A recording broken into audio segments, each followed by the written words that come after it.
All right. Hey, folks. So today I'm going to be giving you 6 tips of long-term fat loss. So firstly, thanks for making it onto my channel. If you have any questions or comments about this video, please pop them down below. And if you'd like to work with me on your own fat loss journey, go ahead and there's a link in the description. All right. So firstly, I wanted to give you these 6 tips under the guise of a bit of a shout out and a big up to one of my clients. So I want to show you this case study of this guy who lost 70 pounds of fat. Now, that's a lot of body fat, of course, but also what's doubly impressive about this fat loss case is that he had always been overweight throughout his life, and he tried to lose weight and he gained it back, tried to lose weight, gain it back, and he'd been on this roller coaster for a long, long time. And so that's why it was so gratifying that now we've lost weight with him and he's actually kept it off and he's managed to keep it off. So I want to talk to you. Firstly, I want to show you him.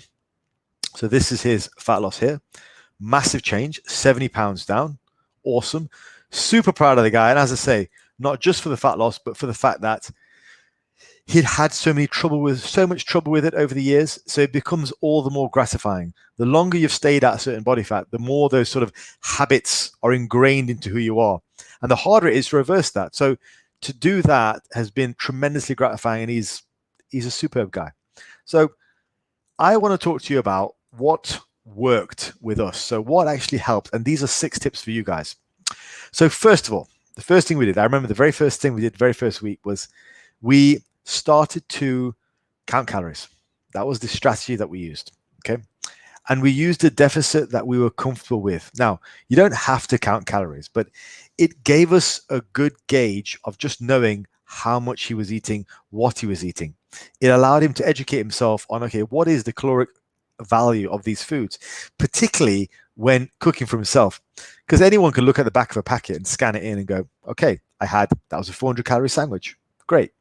But actually cooking food for yourself, creating dishes from raw ingredients, that's a very different kettle of fish. So it was a good education for him. And the key thing with point 1 is use a deficit that you're comfortable with. Now, for him, he wasn't really comfortable with a overly excessive, heavy deficit. So he started his diet at 3,000 calories. Now, for a guy his size, that was still a heavy deficit. Yeah, 3,000 calories. Think of the amount of people you know who are very overweight, maybe even yourself at some point, who start a diet and completely just slash the calories to the bone. Now, there is some room for those kind of extreme approaches. I've talked about that often in the past, but if you're not ready for it and they're not done correctly, it's a bad choice.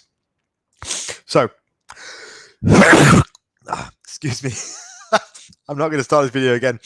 Second thing was educate yourself on filling food choices. So the next thing I did with him was once we'd established 3,000 calories, I then started to look at, well, what can we eat within those 3,000 calories, which is going to make you feel as full as you were previously when you were eating far more?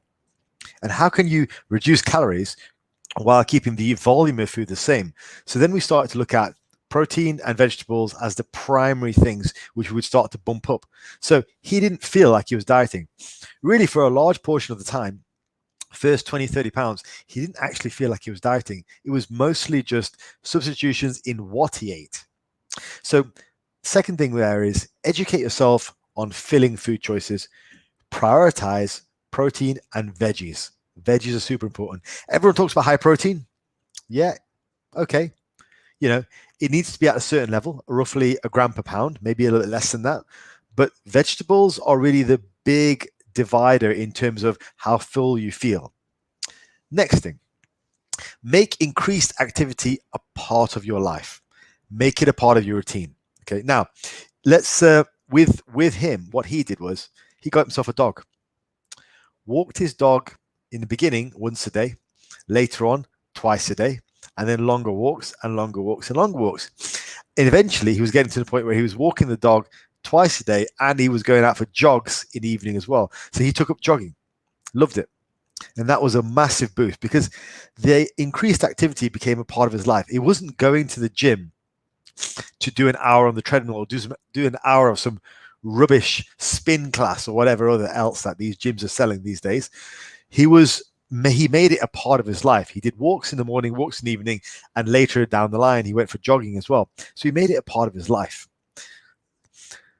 That's really important. Now, from my perspective, I know a large part of my sort of daily steps is walking to and from the gym. And one of the reasons that I stick to the gym that I currently go to is because it allows me to get in the required number of steps. If I went to a more hardcore bodybuilding gym, I'd have to drive there and drive back, which means it's going to be less steps. And yes, I could park further away. I get that, but it's just convenient for me to just walk out the house, walk to the gym, walk back. I get in a ton of steps doing that, and it's a part of my daily activity. And on the one day of the week I don't go to the gym, I actually don't do as many steps because it's not part of my routine, but I'm okay with that.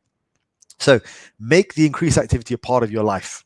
Try and fit it into your routine as much as possible, even if that involves little things like doing a 10-minute warm-up on the treadmill before you go into the weight room.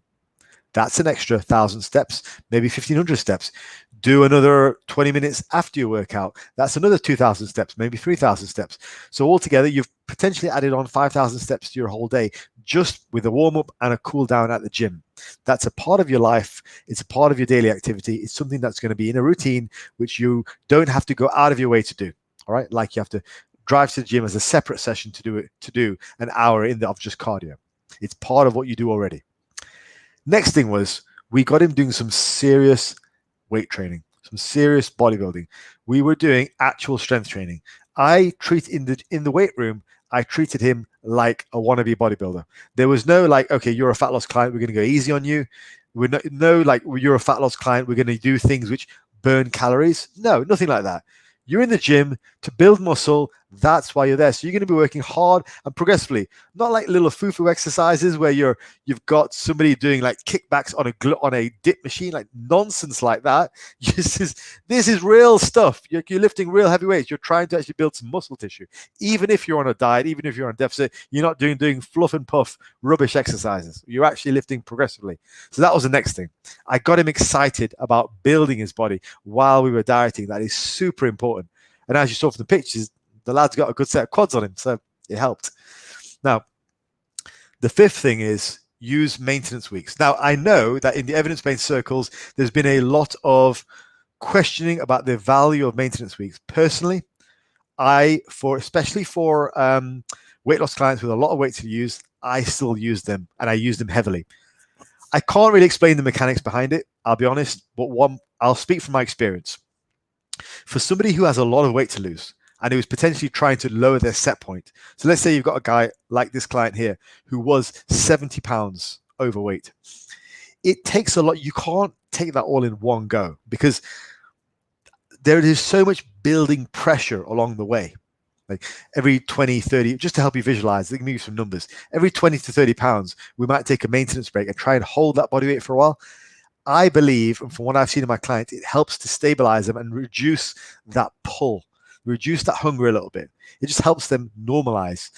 To give you an analogy, let's say you're driving down the German Autobahn, you're going really, really fast, and it's freaking you out, right? You might want to just pull over on the side of the road, take a break, and just take a breather. Go, okay? It's kind of like that. It's just sitting back, taking a breather, and letting yourself get some space because you are in uncharted territory. You've never been this lean before. You've never maintained this level of leanness before. You've never maintained this weight loss before. It gives you a moment to just breathe. So a couple of weeks, every now and again, we would take a break. We would say, okay, you know what? We are just aiming on maintaining our body weight, and it just let him breathe. He was able to eat a bit more food. His aches and pains were able to heal up a little bit because his food helped him recover better, all that kind of stuff. So it just gave him a focus away from constantly pushing the weight down. Mentally, if more than anything else, it just helped him to relax. Because it's all well and good saying you don't need a maintenance break if you're a bodybuilder who's been shredded before, right? And a lot of these evidence-based guys, that's who they are. They're just losing the same 20 pounds over and over again, like back and forth, back and forth. Like, yep, maintenance breaks, don't need them. Like, yeah, but you're not 70 pounds overweight looking to get into new territory. The last time this guy was at the current body weight he's at now was when he was like 10 years old, 12 years old. So he's in new territory as an adult. Maintenance weight breaks, I still take them, particularly for clients like this who really need them. And finally, go off plan every now and again. I didn't want him to be a slave to his diet. You know, I happen to think that true flexibility is just being able to go off your plan. But then also true maturity is knowing when to get back on your plan. Like flexibility is not saying, oh, you know what, I'm going to have rice instead of potatoes. That's not flexibility. That's like saying, hey, you're in jail, but you're free to go wherever you want. Just don't step outside the boundaries of the prison. Oh, well, I'm not really free then, am I? That's like saying you can have as much variety in your diet as possible and calling that flexibility. That's not flexibility. Flexibility is just being able to go completely off your diet whenever you like and have the maturity to get back on when you want, or the next meal, ideally. Have the maturity to say, I'm getting back on the diet the next meal. So every now and again, we went off plan. I would say on average, probably 90% of the time he was on plan. You know, maybe another 10-20% of the time he was John maintenance, and the rest of the time he spent dieting. We had plenty of breaks along the way, plenty of room for him to relax, unwind, and to mentally feel in control. And that's what it's all about. All right, folks, hopefully this video was useful. I am going to call it there. If you'd like to work with me on your own fat loss journey, please, there is a link in the description. Please get in touch.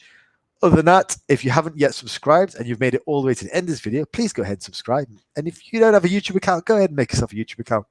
It's good. You can save your favorite people. So I will speak to you all next time.